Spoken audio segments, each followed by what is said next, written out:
Kia ora, bula, kia rana, talofa, malo elele, and welcome to Palagi in a Pisinisi pod. My name's Glenn Murphy. I'm here on Waiheke Island in Aotearoa, New Zealand, but loving telling stories about Pacific business and learning along with the people we're talking to each week. And kia ora, bulavinaka, halo olgeta, and in recognition of Tongan Language Week, which is happening just as we've been recording this week, malo elele to everybody.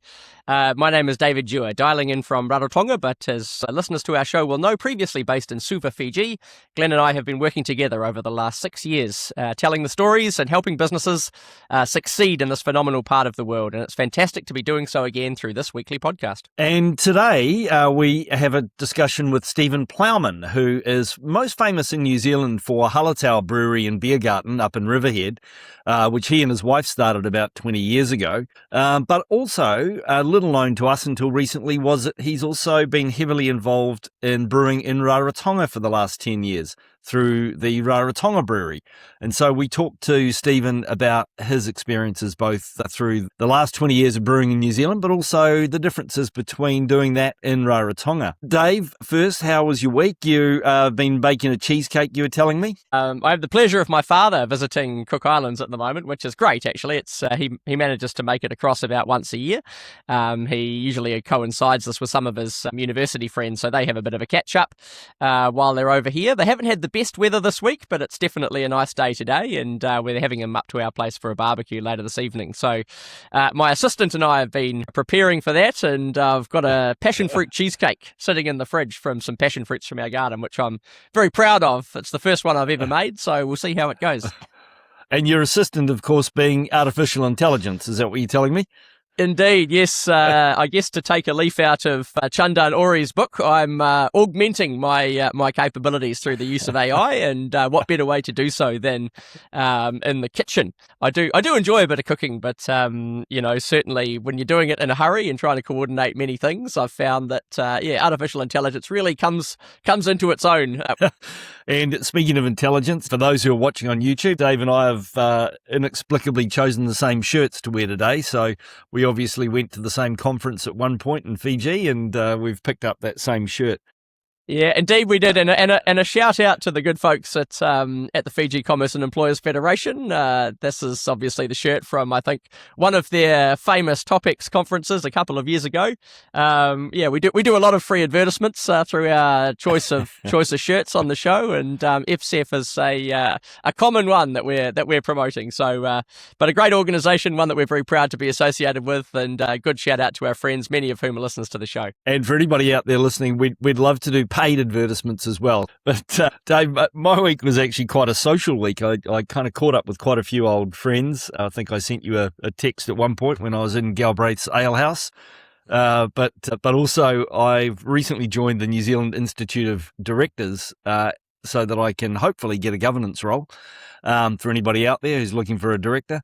But been to a couple of events that they put on this week, and one was with the High Commissioner from India talking along with Simon Bridges from the Auckland Chamber of Commerce about the India Free Trade Agreement and the opportunities for New Zealand around that. So it was quite a fascinating discussion, probably nothing that was new or outstanding, but just really highlighting the opportunities that both countries have with that agreement. And I also bumped into an old colleague who is now making gin. So just, very topical in terms of distilling and brewing and stuff. So she's making a wonderful looking gin. Fantastic, Glenn. Well, I guess that's a pretty good segue into our topic this week, because it was fantastic to be talking to Stephen about some of the work that he's done both in New Zealand and Rarotonga, and the product that he makes, and we'll talk about in the Talanoa later on, is certainly one that I'm probably more familiar with over here than his perhaps more famous one in New Zealand with Hallertau. But certainly a great product, and as you, I think, mentioned at one point in the Talanoa, there's nothing like coming over to a warmer part of the world to enjoy a cold lager or a cold gin. And what a great way to lead into our topic this week. Well, a few weeks ago, we had a wonderful Talanoa with Paul Clark from the Fiji Distillery Company, who make the wonderful Blue Turtle gin. And of course, I'm still looking forward to Paul producing his rum, which I think comes out later this year. But of course, when you're on the islands and in the heat, there's nothing better to quench your thirst than a cold beer. And so we thought to round this out, it'd be great to talk to somebody involved in the beer brewing industry. And so today we're very lucky to be talking to the captain of beer, Mr. Stephen Plowman, who approximately 20 years ago, along with his wife Hayley, started up Hallertau Brewery north of Auckland and Riverhead. But more importantly for the two Palagi is that Stephen has also become involved about 10 years ago in the Rarotonga Brewery. And before getting into the Talanoa, though, with Stephen, I do just want to have a shout out to all-round good bloke and a mutual friend of ours, Travis Field, who was the one that actually connected Stephen and I together. And thanks, Travis, for that. A good friend of the show. So, Stephen, look, thank you very much for joining us today. Really appreciate you taking the time. No problem, fellas. Thanks for having me along.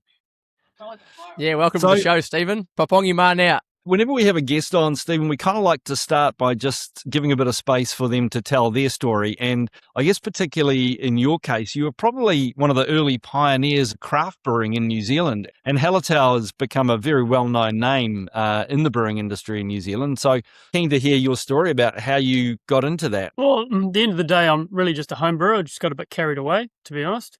My home brewing career started off in a dingy flat on Frederick Street in Dunedin. Yep. So I managed to sort of stumble my way through a science degree and ended up a geologist for a while. So I did a bit of travelling, drank a lot of beer, ended up in West Australia trying to do geology. And to be honest, I was always pretty shit at it. And people seemed to like my beer more than my work as a geologist. More than the rocks. More than the rocks. So I was like, well, maybe I could do something more of this. This is sort of really early 2000s. And Little Creatures just opened up in Freo, just down the road. Yep. And I was like, well, this looks like a bit of fun. And West Australia actually had a university course, basically beer school. Well, they called it microbrewery management. So there was a postgraduate diploma. So I ended up studying how to be a brewer and manage a brewery. Huh. So that kind of worked out quite well. And then I managed to get a job pretty quickly down in Margaret River, set up a brewery down there. It's called Colonial. Well, I think it's called CB Brewing now. It's still going. And I thought, oh, this is pretty easy. And then back in New Zealand, this place came up for sale. So this was actually a brewery back in the day called Pilot Bay. Oh, right.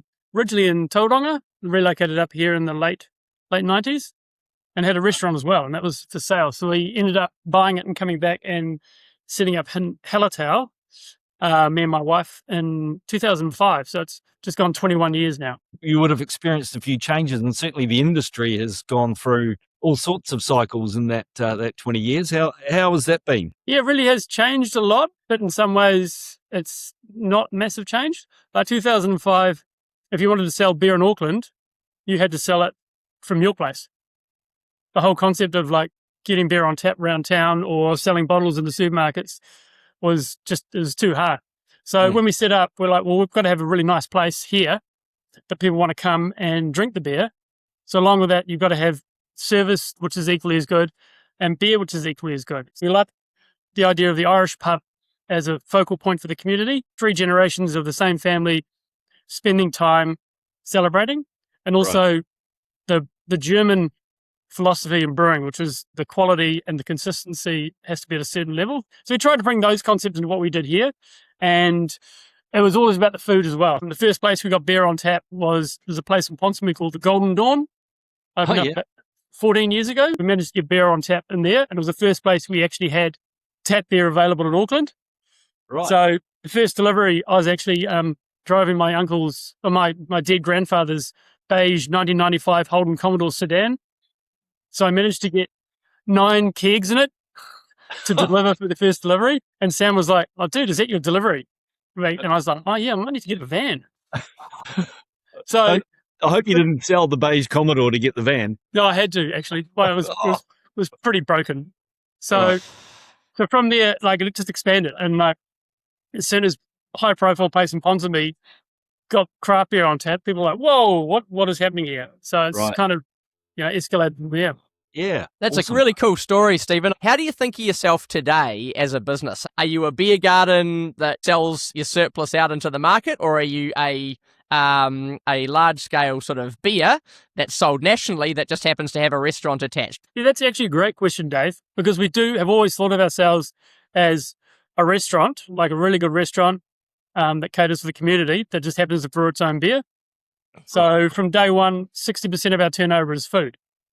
So only 40% of our turnover is actually alcohol. So we're primarily a restaurant, and the focus on offsite sales are other restaurants, basically, and bars. So a few years ago, we stopped trying to sell beer around New Zealand and just focus on Auckland. So we want the beer to be on tap where people are socialising and eating really good food. We want to provide that social setting where people are having a really experiential time with great food and music and good beer. And that's probably a good way to then start talking about Rarotonga and Rarotonga Brewery. And of course, with what you've just said about the way you think about your business, how on earth did you get involved in brewing beer in Rarotonga? So yeah, Cook Islands came about in a strange way. Like we've been going up there, the whole time we've been in Hallertau. I went up there in 2005 and had a great time. The beer was pretty average, but I still enjoyed it. And then a few years later, a good mate of mine who he used to be my lawyer, but he fired himself because we got too big, which is annoying. He said to me one day, he's pretty straight shooter, he said, "Your brewery's going really well. I've got another client. His brewery's shit. Do you want to have a chat to him?" And I'm like, "Sure, Greg." And he happened to be going up to Rarotonga, in the next month. So I caught up with Toki and he showed me where the brewery was and wanted some advice about what to do. And I was like, okay, fine. It was a really bad location. It had been built up as the back of an old supermarket. It was a shitty thing and everything was bad. It was bad. Right. I was like, it looks pretty shit, but I suggest you do this and this and this and that. And he was like, "Oh, cool. Do you want to come on board and help?" And I'm like, "No, not really. No." Anyway, Toki's got a way of, getting people on board. So after a few more Steinlagers, because the brewery wasn't actually operational, Right. I ended up saying, "Okay, sweet, we can."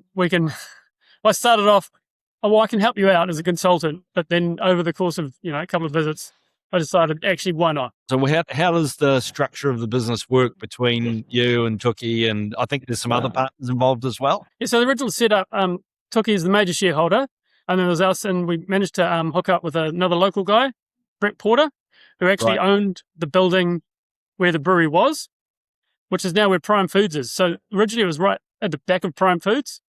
And Brett was fortunate he had just bought another building, which is the Frangie building, which is sort of just near the airport. So he said, "Well, this is a great place for a brewery." And we were like, "Actually, this is a great place." And that came with, I guess, quite a bit of investment in new equipment to make it not so shit as it used to be, and also to expand the volume from what I've read. We'll step back a little bit. The brewery's been in some sort of form since the early 90s. It used to be a bit in the back of the Bond, next to the markets there. Then Tookie bought it, and then he replaced all the equipment then. Okay. And then he shifted it into that building at the back of town. So all the equipment was actually not too bad. It was just really badly set up. So, Stephen, thinking about your engagement with the brewery, it's been around for a long time. Tookie's been quite experienced in running this thing. What was the value add that you brought in immediately? Was it more on the kind of like, here's how we're going to brew a quality product, or is it sort of the marketing strategy or combination of all of them? Well, it's kind of all of that. I mean, I actually knew the guys from Matutu Brewery as well. I had a few chats to them about what they were doing and gave them some suggestions, but they sort of had quite strong ideas of what they're doing. So I sort of could see where perhaps they could have made some better choices about product offering and how it was managed. So the plan was for the new location and the new building was to go super sustainable and focus on product quality. And that sort of dovetails with sustainability. I mean, in the Cook Islands, especially Rarotonga, it's hot. Yeah. It's really hot. Unless you've got like $250,000 worth of bottling machine, trying to get shelf life in packaged product becomes very, very challenging, especially without the cold storage. So the concept we went for was like super lo-fi, like initially no packaging, keg only, and we're all in for returnable packaging. So we got those 2-liter stainless steel flagons, which are insulated. So initially, for the first few months, the only way you could buy the beer was from the brewery in flagons. So we started off super simple, and I even simplified it more because they had a few products. They had some dark beers. And I said, we make one beer. We make a lager. It's 30 degrees. People want a crisp, refreshing lager. That's the only beer we need to produce. And we need to produce it well. We need to nail it every time, get it really, really consistent, and serve it in a form where we can guarantee that it's going to taste delicious and the same every time. So how do you think it's kind of evolved over the 10 years? The start was better than we could have hoped. It kicked off so fast, and the locals and the tourists fully engaged. Biggest problem we had for the first few months was running out of beer. It turned into the self-perpetuating cycle. On a Friday afternoon, the room would go around the island that the brewery's going to run out of beer. So all of a sudden, you'd have a queue of 30 or 40 people at the brewery. And we're like, dude, we have enough beer to last the weekend, but you're all just taking it all now. So we'd like run out on a Friday evening or a Saturday morning. At one point, I remember the beer had just finished fermenting, and we're filtering it and then putting it through a glycol cooler, carbonating it, and then serving it straight to the customer. It was pretty rugged, but we got through it. Yeah, so scarcity creates demand. Yeah, we spent like quite a few months playing catch up before we could actually get some beer in tank. And then the way it developed is the demand around the island sort of picked up. The first place we got on tap was Trader Jack's. Oh, yeah. So back when Jack was running it, we approached him and said, we've got some local beer. Do you want to sell it? So I did have a meeting up at Jack's place. This is, 9 years ago. Go and see Jack. And 10 o'clock in the morning, he's like, do you want a gin? I'm like, yes, of course, Jack. And then his first question is, why the fuck would I want to sell your beer? Anyway, we talked him around, and it's been on tap ever since. Jack's is one of our big customers. So as soon as you're on tap at Jack's, other places in the island are like, oh, it's on at Jack's. Oh, maybe we need it. So it kind of organically spread itself around the island. So Jack's is obviously your number one in terms of the first place that you're on at the bar there. Has anything sort of surprised you about the other premises that have come on board? Most places it goes on, it generally goes really well. It's quite surprising. Even places like the Edgewater, which has got quite a few other beers on tap. And I think a lot of it is the beer tourism thing. Like when people go on holiday, they like to drink the local beer. So the uptake for people wanting to try the local drop has been quite a powerful sales tool. And you started with a lager, and you had a lager. Has the range expanded since those days? Nope. Still just a lager? Just make lager. I mean, I've been suggesting to Tuki maybe we try some other beers, do a little hazy pale ale or, a strong lager. But Tuki's very, process driven. He's got a system, and that's how he makes the beer. And it works really well. But just this year, because we've been sending more and more Hallertau beer up to the cellar door to create more of a range. And so now we're doing this little collaboration brew, which is a bit of mostly his lager and a little bit of our pale ale to produce an island IPA. So it's sort of a collab beer. Big changes in the last few years, though. We brought on a cider. So we now produce cider on the island. Okay. And the concept behind that is making local fruit cider. Right. So it started with the ginger beer. The brewery produced a non-alcoholic ginger beer, and all the ginger is from a plantation. I think it's in Atu. The ginger beer took off so well, we now take the entire production of the ginger plantation every year. Oh, wow. Wow. And so all the fruit for the cider is in season, so they actually process it all, and then they freeze it down, so it's processed fresh. And then as they produce the cider, they actually bring the fruit out. So they try and use as much as they can while it's fresh, and then supplement with some frozen products. So any one time there's pawpaw, mango, pineapple, all the local fruit gets turned into the cider. And as well as that, there's a range of non-alcoholic, low-sugar sodas as well, alcohol-free, that go really well too. What's the sort of, future or trajectory of that, do you think? Yeah, the beer's been pretty consistent. We're seeing minor growth. I think we've got about 50 tap points around the island. But the growth in the non-alcs and the cider has been phenomenal. especially the ginger beer. And we've actually put a little pineapple plantation at the back of the brewery as well. And Stephen, is there any thought about selling outside of the Cook Islands market? No, we currently export quite a lot. We export to Otutaki. We've got 2 taps out there. And that's about it. Nice. There's no place outside. Oh, no, there was talk. There is a boat to Niue. So every week there's a boat to Niue. wow. So that in some discussion, maybe we could try and organise a tap there and chuck some kegs on to Niue. But that's in the future. But apart from that, because the concept of the brewery is producing beer off place and selling it all as close as you can to the brewery. Right. And it's quite a powerful sustainability story. There's no single-use packaging used at all. So every year we stop 1 million bottles of beer going into the landfill in Rarotonga. Wicked. Wow. I'm really interested in your kind of just general thoughts on the growth and demand there. I mean, we've been talking to a number of people from the Cook Islands, but particularly Sir Ewan Smith, the Managing Director of Air Rarotonga and the Chair of the Tourism Authority here, and talking about that growth in tourism numbers. So Cook Islands obviously has been experiencing a record couple of years of tourism growth. The island is absolutely chocker. Do you think that there's potential to sort of expand the market kind of more dramatically as you see more tourism numbers going up? The demand's split. Originally, it was quite local driven, but the tourist demand is really what's seeing the volume. And I think the big difference is having a couple of flights from Australia, the direct flights from Sydney and now Brisbane has made a huge difference. The Australians turning up with the Australian dollar.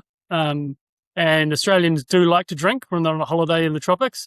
But you're right, it is almost at the point where the island is pretty chocker most of the year. So I think in terms of growth, we're pretty close to where the ceiling is. Are there cycles of tourism that kind of cause you any trouble with forecasting? Yeah, it's pretty consistent now. And you have the downtime over summer, which is sort of getting less and less downtime. The shoulder seasons are kind of quite busy now still. Right. But you do see that big kickoff in end of April when the school holidays start, or Easter, and then it sort of cranks all the way through till end of October now, and then you get a bit of a drop off in November, but then December gets busy with all the locals coming back, for Christmas and holidays. Yeah. Stephen, you're kind of in this unique position of having 2 kind of similar but quite different businesses, one in New Zealand, one in Rarotonga. What have you noticed in terms of the difference of doing business? And then I guess move into lessons and mistakes that you might have made as well. Well, the concepts are fundamentally the same, producing good beer, but the implementation is couldn't be more different. Doing business up in Rarotonga is quite a different ballgame, and sort of navigating the systems and the process has been interesting and challenging and rewarding all at the same time. Having local business partner is pretty important. Here we've got 20 beers on tap all the time, and up there there's one with a few seasonals. So it's quite a simpler process, but it's also more complicated at the same time.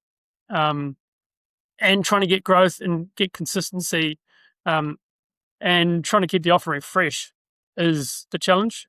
So that's where all these sort of new things, the non-alcs and the fruit ciders, is focusing on what you've got locally and producing something which is representative of place. And that's quite different to what we do in New Zealand and what you do in Rarotonga. And up there, I think we're actually really achieving what we set out to do and showcase what Rarotonga is. You talked about having the value of having a local partnership. If you look back over that 10 years of having that partnership, what do you think has made that work? There's a few different factors. I mean, we've actually now got different local partners. Brett Porter exited a few years ago. We relocated to Arotonga. That's been giving us more space. And the new business partners up there have been really helpful in terms of introductions, because shifting from one village to the other village is not as simple as it sounds. It's run differently, so you've got to sort of reapply and make sure everyone's happy and fit in with what the village wants to do, which can be challenging. And having local business partners up there makes that like a much simpler process. Right. And sort of being part of what's there rather than coming in and saying, "Well, this is what we do," and you just need to deal with it has been quite interesting. That's a challenge that's not unique to Cook Islands, but a good way to describe it. Even though you're moving only sort of 5 minutes up the road, it's Exactly. like going into a different country or different world almost, isn't it? So, one of the big kind of, I guess, challenges that a lot of businesses, particularly those that are manufacturing stuff in the Pacific, tend to face is you're at a bit of a supply chain disadvantage. You have to import a lot of your raw material. What are some of the kind of things that you've learned about how to overcome some of those supply chain pressures and challenges? Yeah, it becomes an expensive exercise, getting raw materials and the stuff you need to make beer. Like, for example, CO2 gas. So here in New Zealand, we're paying about $3.50 a kilo, maybe $4. And then up there, by the time you import it, rent the bottles for the transit, you're paying closer to $15 a kilo. CO2 is an important part of the process in brewing. You can't really manage without it, but it causes you to become slightly more creative up there when it becomes that expensive. So we did little tricks, like when you're fermenting the beer, you ferment the beer through another fermenter. So when you finish fermentation, you've got a pressure tank full of CO2 that you've just captured. And then you can use that CO2 to push other beer around or clean your kegs. Cool. And even with the grain, because we send all our grain up, we use Gladfield malt from Canterbury. And their stuff's amazing. But the shipping adds quite a lot of cost to it. And sending up pallets is quite expensive. So we talked to Gladfield about getting a whole 20-foot container and hand loading it. So a 20-foot container with pallets of grain in it is about 10 tonne in the container. If you hand load it, you can get 22 tonne in the same container. Oh, wow. Getting twice as much, or more than twice as much for your same money. Yeah. So, and we actually then buy a container, they hand load it, and then we bring that to the brewery, and then we use the malt as the container, and then we on-sell the container locally because there's demand for them. So you come up with little ideas where you can reduce your shipping, maximize your volume, and then come up with a product that you can actually get a return on. Awesome creativity. Yeah. Well, this morning we're talking with Captain of Beer, Stephen Plowman, famous for Hallertau Brewery and Beer Garden in Riverhead, north of Auckland, but also an investor and partner in Rarotonga Brewery over the last 10 years. So, Stephen, it's been great to Talanoa with you. Is there anything else that you'd like to bring out before we close up the Talanoa? One of the big things why the brewery is successful is the customer service. Right. Because things go wrong when it's hot and we've got a lot of beer systems. So there's a van going around the island delivering beer at least once a day. And every place they drop the beer off, there's a little checklist. They actually check the gas, they check the glycol temperature, and they check the product quality every day. Every time they deliver a keg, they check the product quality. So the customer service and the focus on making sure the beer is perfect is really important. And I think that's one of the reasons why we've got such good success. Awesome. Yeah, that must be hugely valuable for the premises that you're taking it to, I suppose, as well. So, like an added bonus, I guess, of working with a locally based product. We love selling beer in Auckland because we can focus on outlets and give them massive support. Like, we get a new place on, it's like, well, if you run out of beer on a Saturday, give me a ring and I'll bring you a keg. That's an advantage that an imported large-scale brewery just can't bring to a small market like the Cook Islands. No, they really can't. Yeah. And Dave, as a consumer of the product, will you vouch for the quality? I can certainly vouch for the quality. There's nothing better than sitting down at Trader Jack's, looking out over the water, looking out at some breaching humpback whales and having a cold glass of, the Rarotonga lager. So, Stephen, it's been a pleasure talking to you today, me taki mata, and thanks very much for being on the Palagi podcast and for all of the work that you've been doing with Tuki and the gang over here in Rarotonga. With it. Well, I'm up there in a couple of months anyway, Dave, so I'll give you a shout. Maybe we'll catch up for a beer at Trader Jack's. I'd love to. Look forward to it, mate. Well, Dave, that did certainly make me feel thirsty. Felt like a ice cold beer, a beautiful Rarotonga Brewery lager. Sounds like the way to go. But what I really took out of that, I guess 4 key things for me was the discussion about how that scarcity created demand. It's a really interesting marketing point, and how the word went around the island that, the brewery's about to run out. And so then they actually got massive demand come in. I think the other piece that's related to that was the way he talked about some of the problems that they've encountered, things like the container and getting the product shipped, and how they had to think creatively, and just how how having problems forces you to think differently and think a bit creatively about how to overcome them. Kind of a little bit too, like when we talked to Paul at Fiji Distillery, like that really kind of ceaseless focus on quality of the product, not sort of anything around, we're a small brewery, so, we're kind of cut corners. It was actually, no, we're a small brewery. We're going to focus absolutely on producing a quality product consistently every time. And then the fourth thing I took out, which again, is something we're learning from all of the Talanoa we have, where people have been successful in the Pacific, is the local partnership importance. I think the twist that I took out of listening to Stephen was that local village partnership and the importance of that, like moving from one part of Rarotonga to another actually required a different partnership and a different approach. Anyway, what did you get out of it? Yeah, great observations, Glenn. I think that point about the local partnership is a very key one, right? So, we talk a lot about local partnerships on the show, and it's probably pretty easy for people to sit and kind of maybe even roll your eyes and go, yeah, I get it. We've got to go to a market, we've got to play nicely, we've got to make friends, and ensure that we're being part of it. But there's a couple of points to it, right? A couple of sort of really key elements about why it's necessary, and one is that it gives you that understanding at a more granular level about the dynamics that are at play within a market, within a community. And Cook Islands is a really good example. There'd be a lot of people that would think, it's a smallish island. There's 12,000 people that live on Rarotonga. It's the size of a medium-sized town in New Zealand. How hard can it be?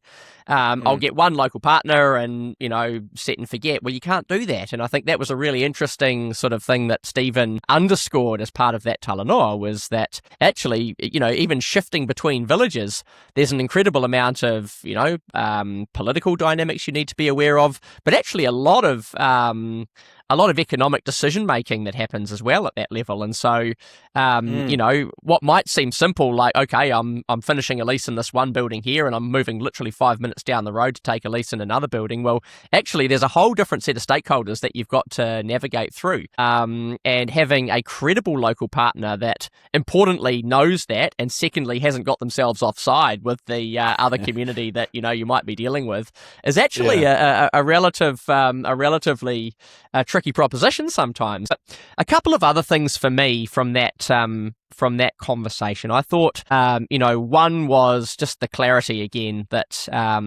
Stephen brought to that business. I think how he has seen, his business being predominantly a dining experience, an eating experience in a brew pub that has a award-winning quality beer range associated with it, rather than let's go out, try to make beer and get it on every single supermarket shelf in the country. And, I think that's actually quite a strategic decision, because you play in a particular market in a particular way. You don't overextend yourself. And it's also, I think, shown in how they've approached the Rarotonga Brewery here on island, because again, this isn't a product that you go in and you find on bottles and shelves. They are leaning into the fact that they've got a quality local product. They've got a product that people, are instinctively going to go for when you're visiting the island. You want something that's got Rarotonga on the label. You want it fresh. So actually, there's a strategic advantage that he's built in terms of playing to that demand, even though he's got a higher cost base with all of that imported, inputs that he has to bring to it. But then also just that point he made, and it was just a little point about how he's got teams that go around and make sure that when they're dropping off the product, they're also checking the lines, they're checking the taps, they're making sure that their customers are winning through using their product. That's another advantage that a bottled beer from a giant brewery is not going to offer, and it's a really important thing, I think, for a lot of smaller businesses based out in the islands to think about as a huge value proposition that they can bring to a business partnership. We probably should have given a content warning at the start of this episode that he would be directly quoting the famous Jack Hooper, and Jack is legendary across the Pacific. The late Jack Hooper, whose daughter now Melanie has inherited the famous establishment in Avarua, Trader Jack's. But of course, if you're going to be quoting him, there's bound to be some expletives that slip in, and sure enough, this Talanoa was no exception. So a belated apology to anyone who was shocked by that. But anyone who would know Trader Jack himself would have been knowing to anticipate that. Would have not been surprised. Anyway, hey, look, a big thank you to Stephen Plowman, and also congratulations to he and his wife Hayley for establishing such a long-term successful business, and them for their involvement in Rarotonga. We didn't have him as part of the conversation, but Tuki and Nini, who run the brewery here on island and are the main day-to-day operators of the business, have a huge part, obviously, to play in its success. And so big shout out to those guys, and yeah, big invitation, I suppose, as well. We'd love to have you on the show, Tuki, and getting your side of that successful business would be great. So the week ahead, mate, what have we got on? I see, fuel is still an issue. Fiji Airways have kind of come out and said that they're paying $130 million more for fuel, and the government's given them a guarantee to make sure that they continue to be able to deal with that. I see Tonga inflation's hitting a high at 9.3%, and a large part of that is transport. The costs up 23.3%. Yeah, it's really festering, isn't it? That fuel price issue, and it just goes to show, I think, how pervasive fuel is in terms of its impact and contribution to the economy. The Fiji Airways one's really interesting, though. I saw a couple of other headlines that apparently some of the flights between Australia and Fiji are having to stop in New Caledonia en route to top up and to refuel, because apparently there was some sort of contamination issue with fuel stored locally at Nadi Airport. That was, and I'd never heard of this being a thing, but it was an excess electrical charge. For those of us that still get worried about taking your cell phone out at a petrol station when you're filling up, I guess an excess electrical charge and a fuel supply are definitely two things you don't want to see in the same sentence. What else has been going on this week? The Samoa trade mission from New Zealand was happening. What have you heard from that? Yeah, it's been a hugely eventful week, I suppose, in terms of business engagement and all of that. And one of the ones that's very close to home for us is that our very good friends at the New Zealand Pacific Business Council have led a pretty large, sizable business delegation to Samoa this past week, in excess of 30 odd people. I think this would be a great opportunity to invite either or both of Giles Jeffkett, the chair of the New Zealand Pacific Business Council, or Glynis Miller, the Trade Commissioner for Pacific Trade Invest, who was also there kind of co-leading elements of the delegation as well, just to discuss how that trade mission went. They visited businesses like Faro, which has had a long-standing investment in Samoa, making structured cabling products. I saw Sam Saili, who is the chair, I think, of the Samoa Business Chamber, and runs a company called Sky Eye. He is the uncle of one of our previous guests on the show, Chris Saili. So yeah, really exciting sort of developments, and be interested in a readout of that mission. Yeah, that'll be awesome to have either Giles, Glynis, or in fact anybody who was along for the ride on that mission come on the show and talk to us and learn about what they learnt and what happened on that mission. And then outside of that, you're also talking about Papua New Guinea Solomons Economic Summit. The inaugural Papua New Guinea Solomon Islands Investment Forum, which was headlined by both Prime Ministers, James Marape of Papua New Guinea and Matthew Wale of Solomon Islands. PNG is the largest economy in the Pacific. Solomon Islands would be, I think, the third largest population base in the Pacific, sort of 750,000, 800,000 population. So two pretty significant players in the region getting together and talking about opportunities to grow the bilateral, the two-way trade between both of those significant economies. And, listeners to the show will remember the conversation that we had a couple of weeks back with Matthew Finlay, who's the CEO of Solomon Airlines, talking about the significance of Papua New Guinea as an air connectivity route, as a gateway to Asia, as a gateway way to the North Pacific for his airline, and that was certainly a feature of some of the discussions that took place there.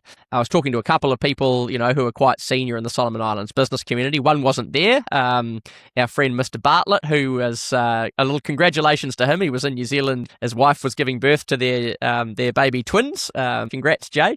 So he missed it, but definitely that construction investment sector was certainly a topic of interest. I could see ANZ's chief economist for the Pacific, Dr. Kishti Sen, was there, and Kishti has been a huge champion of Papua New Guinea and Solomon Islands. And really, I think what they were, the framing idea was around this kind of a framework agreement on development and economic cooperation, which was signed earlier in June. And the whole idea was building on that aviation connectivity through Solomon Airways, but also, I think, looking at cooperation across those sectors in which they both have a lot of expertise, minerals, fisheries. Solomon Islands and PNG both have some significant economic development challenges, but are also big, hefty economies with a lot of potential out there. And then coming up this week, Dave, we've got Australia-Fiji Summit. What is that all about? That's right. Well, this is the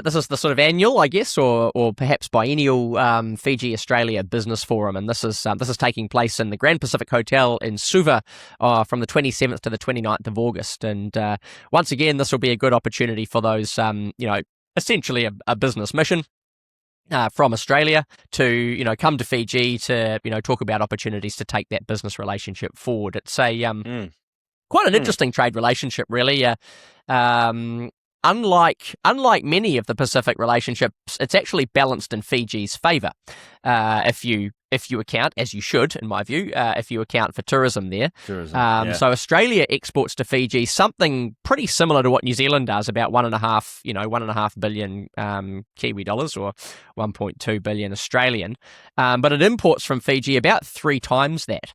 And when I say imports, that's Australians going over to buy touristic experiences. Right. So basically tourists, going over there. Australia does account for about 56% of Fiji's tourism industry. So a very, very significant economic and political partner for Fiji. There's a huge range of businesses from Australia that are represented in Fiji, from the banks all the way through to the infrastructure providers and others. So, and of course, Carver. And I guess a shout out to another friend of the show, someone who we hope to have on at some point very soon, which is Zane Yoshida, who's the CEO of the Karma company. So Zane is, wearing his other hat as the chair or the president of the Australia Fiji Business Council. Right. I'm sure our friend Leata Alamoana Roberts will be there as well in her new capacity as the executive director of the council.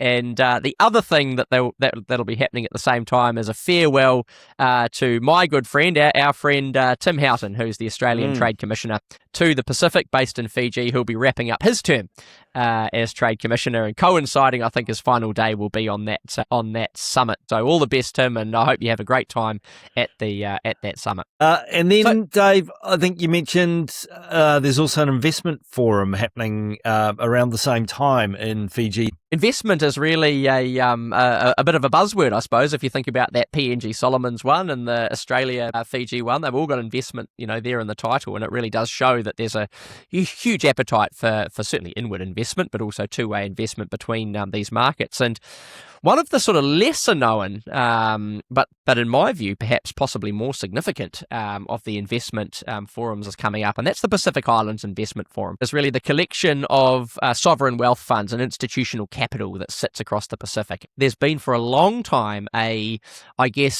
desire for them all really to collaborate more broadly across the Pacific. And, up until now, that's been, still quite significant. People sharing ideas, coming together for conferences, talking about, the common challenges and opportunities that they face. But increasingly, they're looking at moving towards more of a co-investment type model. So that conference, which is being hosted in Nandi at the Sofitel in Denarau, by our good friends at BSP Life. Listeners to the show will remember our first ever episode was with Craig Strong from BSP Life, the Chief Investment Officer, and they of course co-own the Sofitel and are building some really significant tourism properties there with the Vatutale project and the Siebel and others that are just about to open in Fiji. They will be looking to showcase some of the potential investment opportunities and to talk to some of their counterparts across Vanuatu, Cook Islands, Kiribati, Samoa, Tonga, some of those other provident and sovereign funds to see if there is possibility to nominate a few of these projects to collaborate on. So one to definitely keep an eye on. So Dave, when you talk about that co-investment piece, I guess my mind says, well, why would they do that? And you sort of think three things. So one, to share risk of these big investments. Two is to achieve even greater scale. And then three, I guess, is probably a speed element of being able to put more resource in. Is there anything else in there you think that's important? Underlying this idea of greater collaboration is, firstly, they know one another very well and they know the operating environment across the islands very well.